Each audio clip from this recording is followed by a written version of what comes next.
అప్పుడు కొత్తగా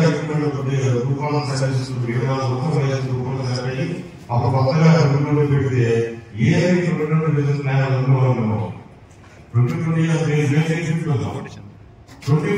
మీకు మీ నెక్స్ట్ జనరేషన్ ఉపయోగపడే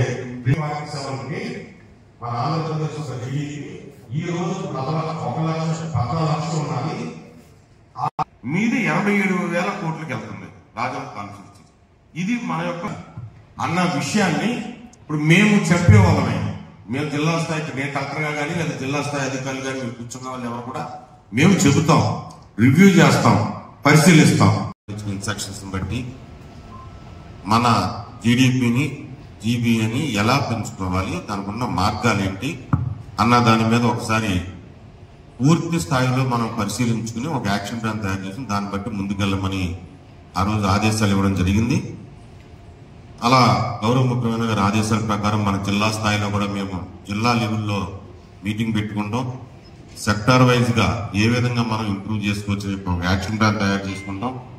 ఆ యాక్షన్ ప్లాన్ బేస్ చేసుకుని ఇంప్లిమెంటేట్ చేయవలసింది గ్రామ స్థాయిలో ఉన్న మీరు కాబట్టి మీతో ఒకసారి డైరెక్ట్ గా ఈ ఏదైతే మనం యాక్షన్ ప్లాన్ ప్రిపేర్ చేసుకున్నామో అది మీకు తెలియజేయాలనే ఉద్దేశంతో మీ అందరిని కూడా ఈ రోజు ఇక్కడ సమావేశాన్ని పిలవడం జరిగింది. మీరు చూశారు జీడీపీ అంటే ఏంటో జీవీడీపీ అంటే ఏంటో చూశారు. మన తలసరి ఆదాయం ఏ విధంగా ఉంది, దాన్ని ఎలా పెంచుకోవాలి మామూలు లాంగ్వేజ్ లో చెప్పాలంటే దానికి సంబంధించి మనం మీకు రాష్ట్ర స్థాయిలో ప్రస్తుతం మన జీడీపీ ఎంత ఉంది. ఏపీలో ఇది 23-24 సంవత్సరాలకి అది యాక్చువల్ ఫిగర్ మన దగ్గర ఉంది. అందులో 14,22,094 కోట్ల రూపాయలు. అందులో విజయనగరం జిల్లాకు వచ్చి 34,849 కోట్ల రూపాయలు విజయనగరం జిల్లా యొక్క జీడీపీ. ఈ రాజం కాన్స్టిట్యున్సీకి సంబంధించి 4,133 కోట్ల రూపాయలు. ఇప్పుడు దీన్ని మనం నెక్స్ట్ 5 years లో అంటే రేపు 28-29 సంవత్సరానికి ఎలా మనం పెంచుకోవాలి అన్నది రాష్ట్ర స్థాయిలో ఆల్రెడీ గౌరవ ముఖ్యమంత్రి గారి ఆధ్వర్యంలో ఒక ప్రణాళిక తయారైంది. దాని ప్రకారం ఒక ఎస్టిమేషన్ ప్రొజెక్టెడ్ ఎస్టిమేషన్ మనకి ఇవ్వడం జరిగింది. రాష్ట్ర స్థాయిలో 14,22,000 నుండి 29,29,402 కోట్లకు పెంచాలని గౌరవ ముఖ్యమంత్రి గారు సంకల్పంతో ఉన్నారు. 71,000 కోట్లకు మనం మన ఆదాయం మన జిల్లా తలసరి ఆదాయం పెంచవలసిన అవసరం మనకుంది. 3 కోట్లు ఉంటే తలసరి ఆదాయం అది 8,450 కోట్లకు పెంచాలి. ఇది ఈ నియోజకవర్గానికి సంబంధించిన ఏదైతే 4,130 కోట్లు 8,450 కోట్లకి పెంచడానికి తీసుకోవాల్సిన చర్య మీ దగ్గర ఉంది, మీ చేతిలో ఉంది. అందుకే ఆధారపడి ఉన్నాం కాబట్టి మనం యొక్క రోల్ చాలా కీలకమైనదని ఈ ఏరియా ఎక్స్పాన్షన్ లో సారాలని చెప్పారు మీరు. సో ఏరియా ఎక్స్పాన్షన్ లో మనం ఈ డెప్త్ చూసుకున్నట్లయితే రాజం కాన్స్టిట్యున్సీ ఈ బీడభూములు లేదా మనకి ప్యాలో ల్యాండ్స్ అని ఉన్నాయి. దీంట్లో 3 సెక్టర్, అందుకే ఆ 4 సంబంధించిన ఈ రోజు మేము పిలవడం జరిగింది. ఈ ప్రైమరీ సెక్టర్ సంబంధించి అగ్రికల్చర్ కానీ హార్టికల్చర్ కానీ ముఖ్యంగా ఈ 2 సంబంధించి చూసుకుంటే ఇందులో 4 రకాలుగా మనం ఆ సెక్టర్ లో మనం వృద్ధి చెందడానికి అవకాశం ఉంటుంది. ఒకటి ముందు ఏరియా ఎక్స్పాండ్ చేయడం.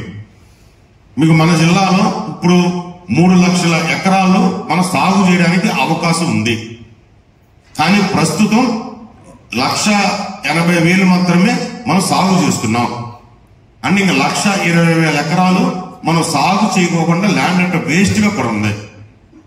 మొన్న special chief secretary agriculture animal husbandry special CS గారు వచ్చారు మన దగ్గర, రాజశేఖర్ గారు. ఆయన కూడా ఇదే చెప్పాడు. రాష్ట్రం మొత్తంలో 33 లక్షల ల్యాండ్ ఉందంట అట్లా వేస్ట్ గా. రాష్ట్రం మొత్తం మీద 33 లక్షల ఎకరాలు సాగు లేకుండా ఉందని చెప్తున్నారు మన సార్. మన జిల్లాలో 3 లక్షల ఎకరాలు ఉంటే 1,20,000 ఎకరాలు మనం సాగు చేయకుండా అలా వేస్ట్ గా పడి ఉంది. దాన్ని ఎలా సాగులో తీసుకురావాలి అది ఆ డేటా కూడా మీ అందరి దగ్గర ఉంది. అందులో ఎన్ని ఎకరాలు మనం సాగులోకి తీసుకురావాలి. ఇప్పుడు 1,20,000 ఎకరాలు రేపు పొద్దున కల్లా మేము సాగు ఎత్తామని చెప్పట్లే నేను. ఈ ఏడాది ఎన్ని చేస్తాం, నెక్స్ట్ ఇయర్ ఎంత కమింగ్ 5 years లో ఈ 1,20,000 ఎకరాలు మన సాగులో తీసుకురావాలి. సర్వీస్ సెక్టర్ లో కూడా 3rd ప్లేస్ లోనే ఉంది రాజం మండల్. అలాగే రెయిన్ డామ్స్ వచ్చేసరికి 14th ప్లేస్ లో, అలాగే ఈ అగ్రికల్చర్ సెక్టర్ లో కూడా 19th and 20th ప్లేస్ లో ఉంది. ఇక్కడ ఎందుకు చెప్తుందంటే ఒకవైపు ఒక సెక్టర్ లో మంచి మనకి గ్రోత్ అనేది కనబడుతుంది. మరొక సెక్టార్ వచ్చేసరికి బాగా తక్కువ ఉంటారు. జాతీయ ఆదాయము గ్రాస్ డొమెస్టిక్ ప్రోడక్ట్. ఈ రెండింటికి తేడా ఏంటంటే ఎన్నటువంటి రిసిప్ట్స్, అలాగే ఇక్కడి నుంచి ఉన్న ఎవరైతే అదర్ దేశస్తులు ఉంటారో వాళ్ళకి చేసే పేమెంట్స్, ఆ రెండింటి స్టేట్ కి వచ్చేసరికి మనం జీడిపి అనేది ఎక్కువగా వాడుతుంటాం. జీడిపి స్టేట్ జీడిపి అంటాం, గ్రాస్ కాన్స్టిట్యూన్సీ డొమెస్టిక్ ప్రోడక్ట్. అలాగే జిఎండిపి మండల్ డొమెస్టిక్ ప్రోడక్ట్. ఇక్కడ జీబీ అంటే ఆల్రెడీ నేను చెప్పిన గ్రాస్ వాల్యూ యాడ్ అంటే దాంట్లో కూడా జీసీబీ అంటాం, అంటే కాన్స్టిట్యూన్సీ యాడ్ చేసుకుంటాం. ఇవి మెయిన్ కాన్సెప్ట్స్ అండి. ఈ కాన్సెప్ట్ తో పాటుగా ఎక్కడైనా 3 సెక్టార్లు బ్రాడ్ గా ఉన్నాయండి. అగ్రికల్చర్ అండ్ ఎలైడ్ అంటాం, అంటే agriculture, horticulture, live stock sectors 5 ఉన్నాయి అక్కడ. అలాగే ఇండస్ట్రీస్ వచ్చేసరికి 4 సబ్ సెక్టార్స్ ఉంటాయి. సెక్టార్స్ వచ్చేసరికి 8 సబ్ సెక్టార్స్ వస్తాయి. Railways, construction, public services, other services, ఇలా 8 సబ్ సెక్టార్స్ ఉన్నాయి. టూరిజం కూడా వన్ ఆఫ్ ద. ఇప్పుడు ఈ డేటా ఏమంటే మన స్టేట్ వచ్చేసరికి 14,22,000 జీడీపీ ఉందండి. నెక్స్ట్ 5 years లో మనం ప్రొజెక్ట్ చేసినప్పుడు 28 నాటికి 29 లక్షలు. అలాగే 47 నాటికి వచ్చేసరికి దానికి దాదాపుగా 10 times అబౌవ్ మనం ప్రొజెక్ట్ చేశారు. ఇది గౌరవ సీఎం గారి ఇన్స్ట్రక్షన్స్ తో ప్రొజెక్షన్స్.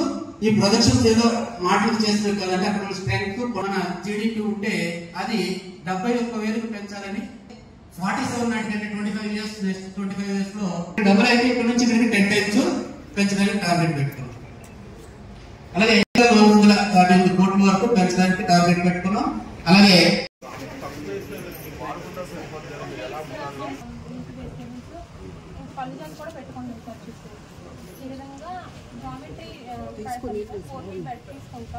అందులో ఒక ప్లాంట్ పెట్టుకుంటాం.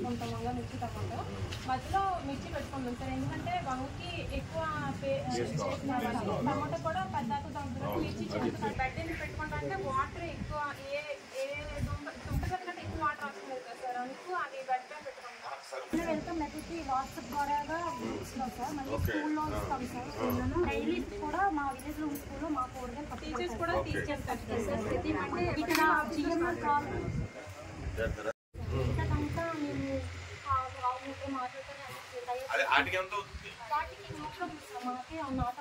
మీకు ఉన్నాయి కాబట్టి మీరే చేస్తారు. ఒకవేళ మీకు లేదు తీసుకోవాలి.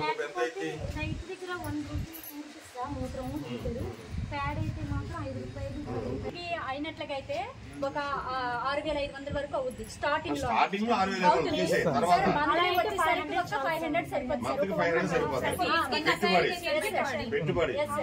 వచ్చినప్పుడు అయితే మాత్రం మినిమం 12,000 నుంచి 15,000 వరకు వస్తుంది.